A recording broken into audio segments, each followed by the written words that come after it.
Hello guys, welcome back to iDream Media. ఈరోజు మనతో ఉన్నారు క్యూపీఎఫ్పి, అలాగే మన ఫేవరెట్ ఫైనాన్షియల్ అడ్వైజర్ అయిన రమేష్ పసుపులేటి గారు. సార్తో మాట్లాడతాం. నమస్కారం సార్. నమస్తే అండి. సార్, ఇప్పుడు బిట్ కాయిన్కి కాంపిటీటర్గా ఇండియాలో ముఖ్యంగా జియో కాయిన్ అని రాబోతుంది.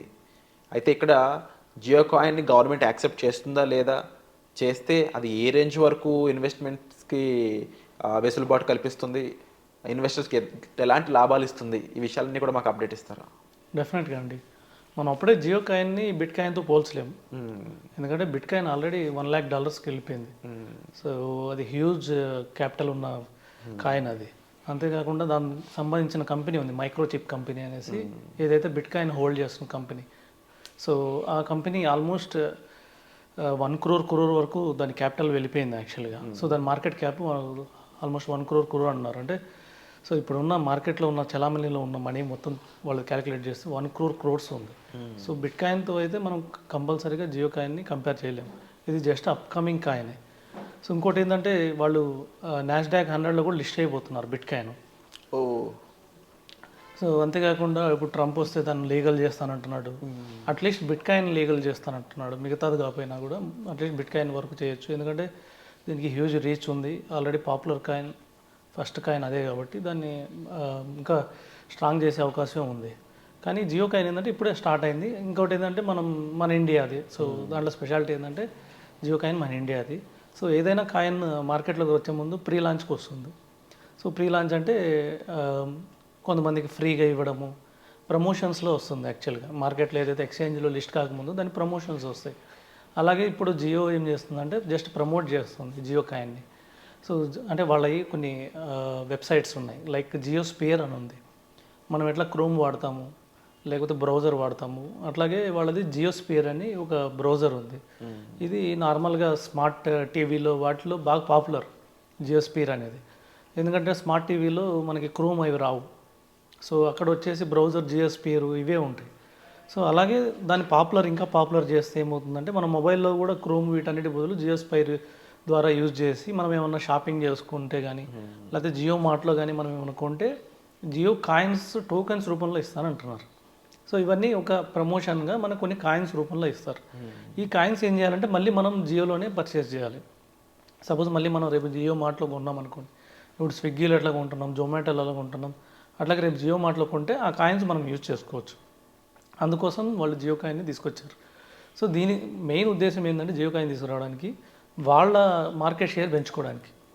ఇప్పుడు మనకు తెలిసిందే స్విగ్గీ, జొమాటో, ఇవన్నీ బ్లింకిట్, లేదంటే జెప్టో, ఇప్పుడు ఇవన్నీ ఏంటంటే ఆల్రెడీ మార్కెట్ని గ్రాప్ చేసేసాయి. సో ఆల్రెడీ లిస్టెడ్ కంపెనీస్ అయిపోయినాయి స్విగ్గీ ప్లస్ జొమాటో.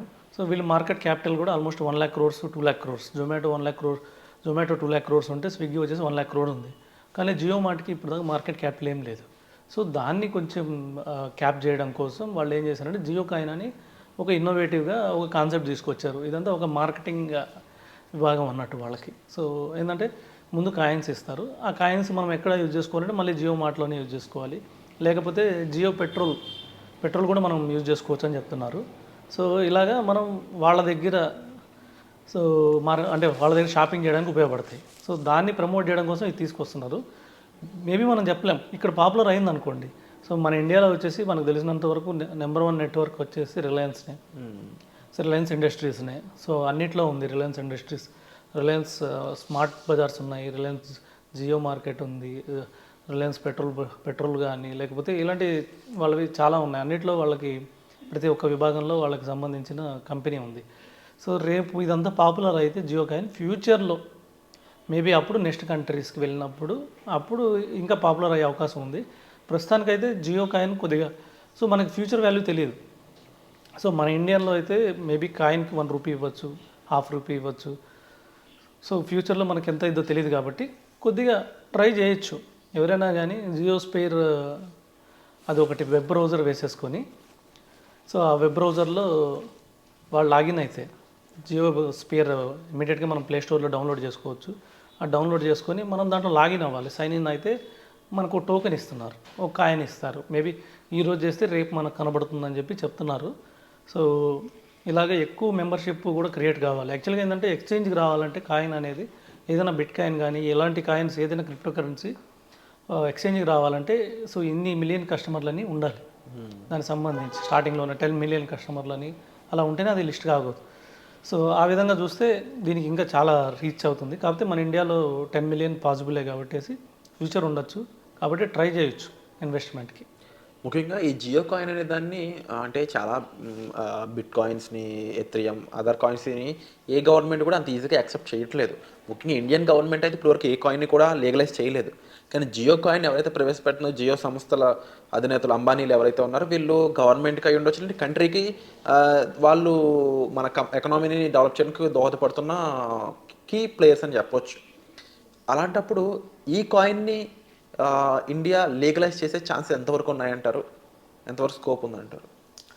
డెఫినెట్గా ఉండొచ్చు. మనకు తెలిసిందే యాక్చువల్గా రిలయన్స్ అధినేత ముఖేష్ అంబానీ ఎవరైతే ఉన్నారో బాగా influenced person. So total financially influenced person in the country. So మనకు తెలియదు రేపు ఇక గవర్నమెంట్ అయినా వస్తే డెఫినెట్గా మేబీ బీజేపీ గవర్నమెంట్ కావచ్చు, లేదా కాంగ్రెస్ గవర్నమెంట్ కావచ్చు, యూపీఏ కావచ్చు, ఎన్డీఏ కావచ్చు, డెఫినెట్గా వన్ పాయింట్ ఆఫ్ టైంలో చేయాల్సి రావచ్చు. ఎందుకంటే స్ట్రాంగెస్ట్ పర్సన్ కాబట్టి, సో కొద్దిగా ఇన్ఫ్లుయెన్స్డ్ పర్సన్ కాబట్టి డెఫినెట్గా ఫ్యూచర్లో దీనికి సంబంధించి లీగలైజ్ కూడా కావచ్చు. ప్రజెంట్ అయితే 30% మనం ఏదైనా క్రిప్టో కరెన్సీ కొన్నాం అనుకోండి, సో ఈ కాయిన్ కాకుండా మొన్న సపోజ్ ట్రంప్ కాయిన్ రిలీజ్ అయింది. రిలీజ్ అయిన రోజే $0 నుంచి $70, $80 దగ్గరకు వెళ్ళి మళ్ళీ ఇప్పుడు $39, $40 దగ్గర ట్రేడ్ అవుతుంది. ఇలాగ ఇది కూడా అవ్వచ్చు ఓవర్ నైట్. ఇప్పుడు ఎట్లయితే ట్రంప్ చేశాడో ముఖేష్ అంబానీ కూడా చేయొచ్చు ఫ్యూచర్లో. అంటే లీగల్ అయితే ఏంటి పరిస్థితి ఇండియాలో, అవ్వకపోతే ఏంటి సిచ్యువేషన్ అంటారు? లీగల్ అయినా అవ్వకపోయినా కానీ మనం జియో మార్ట్లో కొనుక్కోవచ్చు.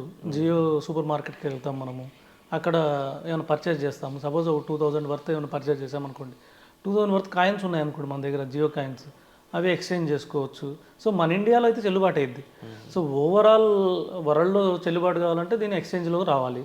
ఎక్స్చేంజ్లో రావాలంటే లీగల్ కావాలి. లీగల్ కావాలంటే అది ఫ్యూచర్ గవర్నమెంట్ ఎలా ఉంటుందో వాళ్ళ బడ్జెట్ ప్రకారం, సో ఎవ్రీ ఇయర్ బడ్జెట్లో చేంజెస్ అవుతుంటాయి. సో ఆ బడ్జెట్ ప్రకారం ఎలా ఉంటుందో దాని ప్రకారం ఉంటుంది. కానీ ఇప్పుడు లీగల్ కాకపోయినా కానీ ఇండియాలో అందరూ క్రిప్టో కరెన్సీ కొంటున్నారు. క్రిప్టో కరెన్సీలో అందరూ ఇన్వెస్ట్ చేస్తున్నారు, అన్ని కాయిన్స్ కొంటున్నారు. గవర్నమెంట్ లీగల్ అని చెప్పలేదు కానీ ఇల్లీగల్ అని కూడా చెప్పలేదు. సో మనం కొనుక్కొని వచ్చిన లాభంలో వాళ్ళకి 30% ట్యాక్స్ కట్టాలి. 30% ఇందులో అయితే? అవును. మళ్ళీ ఏదైనా మనకి 1% టీడీఎస్ కట్ చేస్తారు, మళ్ళీ సర్చార్జ్ ఉంటుంది, మొత్తం కలిపి 33% దాకా government. So in case Jio మార్ట్లో మనం స్పెండ్ చేసినా కూడా ఆ ట్యాక్స్ అనేది పడుతుందంట? డెఫినెట్గా. ఓకే.